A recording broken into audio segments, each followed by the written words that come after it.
Hello everybody, welcome back. Coronavirus video update number 82, number 20 on the year. Today is Thursday, May 13th, the solemnity of the Ascension of the Lord for most people in the world, but in America, Our Lady of Fatima. Let's get right into it. This week we do have some big information, as you can tell, because we're doing an update on Thursday instead of the weekend. We see several states that had been going up on the decline, including Michigan, Minnesota, and Colorado.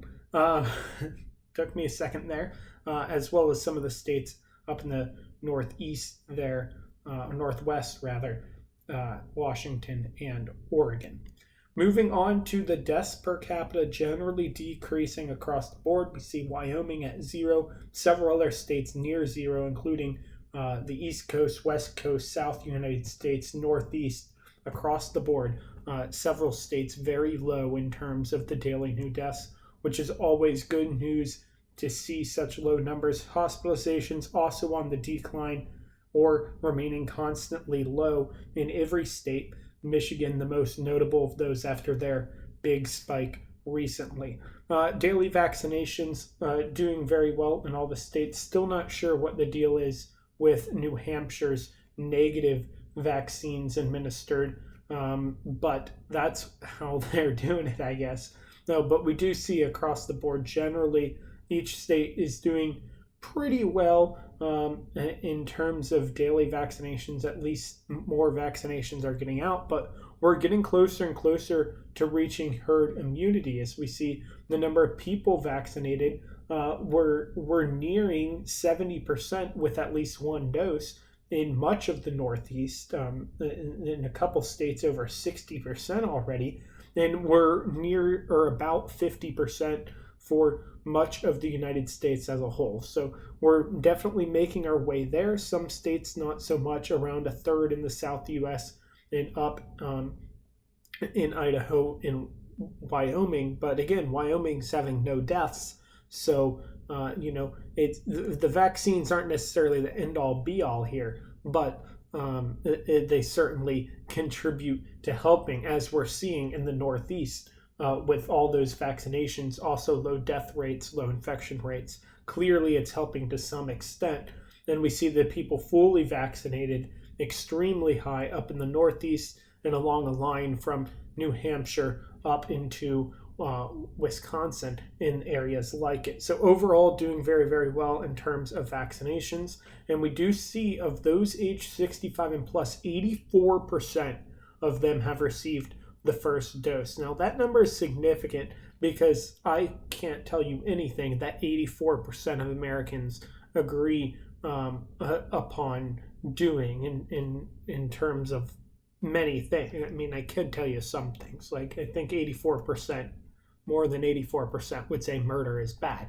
But 84% to get on board with something that just started in December was when the vaccine. So in the past 6 months, 84% of Americans joined the party. That's pretty big. And we see even for all Americans, we're over a third of the people fully vaccinated, and we are at herd immunity if everybody were over age 65. So we're definitely getting there, and the CDC has recognized this as they forecast decreased infections over this summer. They expect that to continue to decrease. We're on a rapid decreasing trend right now.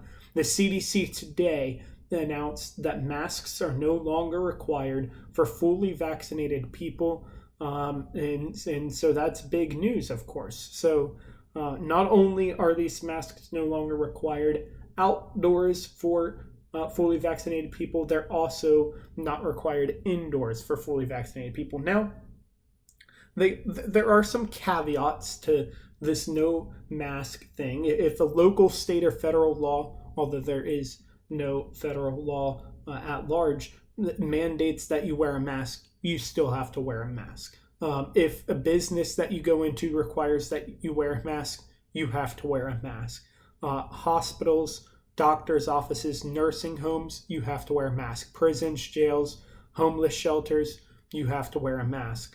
What else am I? Public transit, airports, airplanes, buses, bus stations, trains, train stations, and the like, you have to wear a mask. So things like that, masks are still required. As we see in the state of Ohio, for example, the mask mandate will end. Remember that state law trumps this guidance from the CDC, but that ends on June 2nd in the state of Ohio.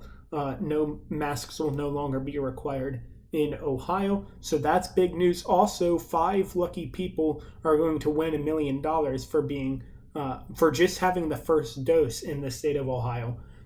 So you have that to look forward to potentially as well if you are an Ohioan. So big things coming that are our way here in America. As we see, we are still approaching, and we probably will exceed, unfortunately, the 600,000 mark in terms of deaths in the past year plus of COVID. But I really don't think it'll reach 700. I really don't. I really, like I said last week in the rundown, or this past weekend in the rundown, we're really nearing the end of this thing. We see the current cases continuing to fall. Those states that increases, Virginia only went up like 1,000 since Sunday.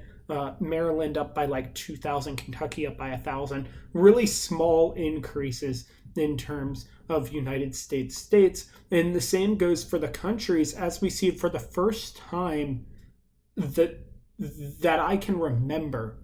All of the top 10 have decreased in terms of active cases. The active case count has decreased in all 10 of the top 10 countries for the first time that I can remember. I mean, it might be the first time ever since the beginning of the pandemic that this has happened. This is big. We are turning a corner. And we see below 19 million current cases. We're doing so much better. And we are finally reaching,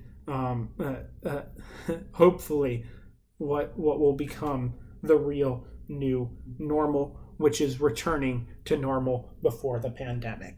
That's all for now. This has been the coronavirus video update. I've been Chris Six, an InfoWeather Catholic Media.